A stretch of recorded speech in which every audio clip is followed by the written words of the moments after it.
All right, everybody, before we get into the Homelight cutting, I want to thank Dave Atkins. You said you really enjoyed this rebuild series, so the shout out goes to you. Really appreciate it. This stuff, some of the stuff isn't that popular, but I post whatever I want to post on my channel. I'm not just chasing what's popular. I just do whatever I'm doing around here. It could be anything, as you guys know. So anyways, Dave Atkins, appreciate you, buddy. Thank you for tuning in. I'm glad you've enjoyed the series. And yeah, let's go ahead and stick that Homelight in some wood, see what it does. Hey everybody, Jay here. Welcome back to the channel. We got Old Faithful Homelight here in the vise. I want to name this saw here, so leave some comments below with what you think I should name it. Yeah, I don't know. I'm trying to think. I don't really name any of my chainsaws, but I thought this saw being from 71, I think is the date on the tag. It's very vintage, so I want to give it a proper name as it is going to hang out with its younger brethren over there on our chainsaw bench. So anyways, today, just a couple updates. Last video, we couldn't really get it to idle. I wasn't really sure what was going on. Wicked compression, though. We're up like 30 pounds from when we first got it. So definitely, piston and rings did a good job. No evidence of the crank seals leaking either. No liquid, no oil, no nothing. So that's a good sign, too.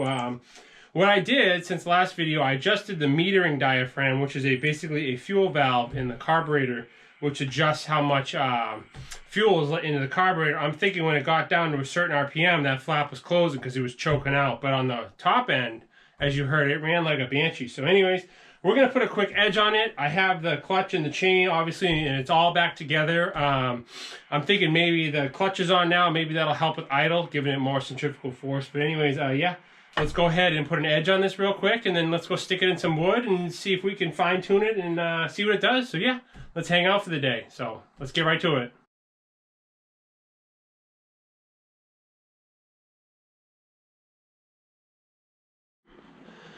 All right, everybody, here we go. We haven't ran the Homelight since last video. All I did was, it's a pain in the butt. You have to take the carburetor off, flip it over, take the 4 screws out, and then adjust the diaphragm that way.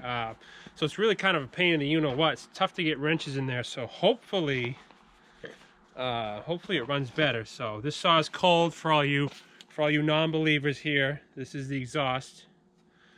Get a lot of speculation sometimes. Oh, you just ran that. Blah, blah, blah. So try to be as transparent as I can on this channel. So anyways, all right, we got choke, kill switch, no throttle latch. Oh, hang on.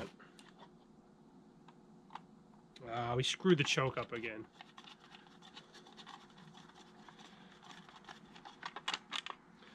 I've been meaning to fix that choke lever. Okay.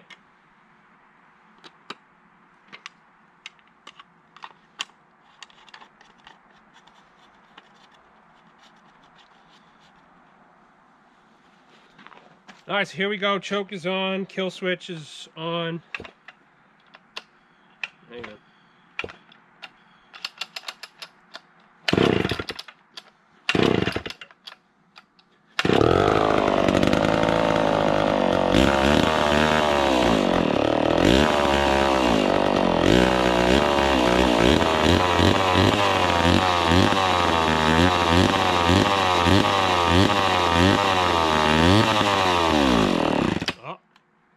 Still bogging out on me.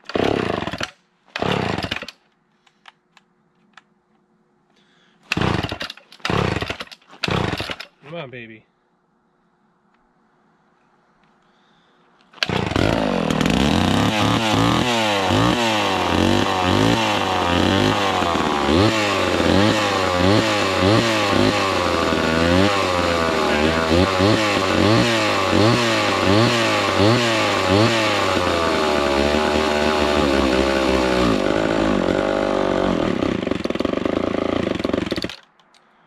That's weird. It keeps dying out like that.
too low.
Well, I would say it cuts. We're definitely getting somewhere. My sawhorse that I usually cut logs in is down by the hockey rink, and I don't feel like getting it, so that's why we're using good old faithful stump here. So anyways, I think that bar needs dressing because it's really pulling, and as you see, as I got pretty much 3/4 of the way down, it's really getting almost stuck. So I think that bar needs to be dressed. But anyway, excuse me there. Yeah, it cuts. It's a start. I'm happy with it. We're gonna tinker around with it a little bit more, but anyways, that's pretty much it. We got this saw was found, for those of you who are maybe just joining us, my old neighbor Adam got this saw at the dump, and he gave it to my mom because, you know, my old neighbor, and then my mom brought it back up way before COVID, and I've been working on it since, I think, November. So yeah, it's nice to see it finally cuts. Needs some fine tuning. We'll dress the bar a little bit. We'll hit that chain one more time, and yeah, I think we'll have another addition to the family. Oh, we have one more thing to do. All right, it's official. We have the Husky 257, the Echo CS590, the CS490. I have my mini McCulloch around here somewhere, but our Homelight gets to join our brethren on the bench. So let's go ahead and get it. Let's carve it into a hole, and yeah, since it runs and cuts now, it can join the rest of the squad.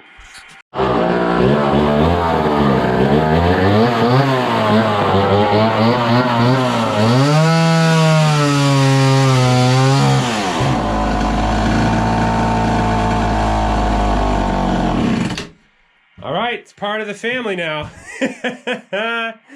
I'm gonna keep it more of an angled back because that fuel and oil cap leak. So we got new ones in the mail, but yeah. I would say she looks good there with everybody else, huh? What do you think? Let me know. All right, everybody, that's a wrap. The Homelight's in its final resting spot with the rest of the saws. Got some fine tuning to do, but it cuts. It's gonna break in more. The more it breaks in, we'll be able to fine tune it. Maybe I'll play around with that diaphragm. I don't know, but it's running about 80% right now. So anyways, like I always say, appreciate you guys watching. Let me know what you think. And as I always say, leave a comment. Share this video, hit that thumbs up, hit that subscribe button, and yeah, like I always say, we'll see you out in the woods.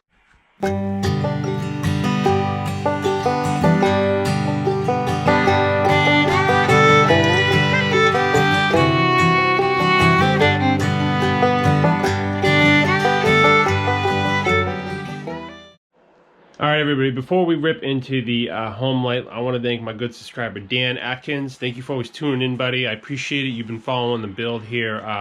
You said you really enjoyed it, so shout out goes to you today, Dan. Or excuse me, Dave Atkins.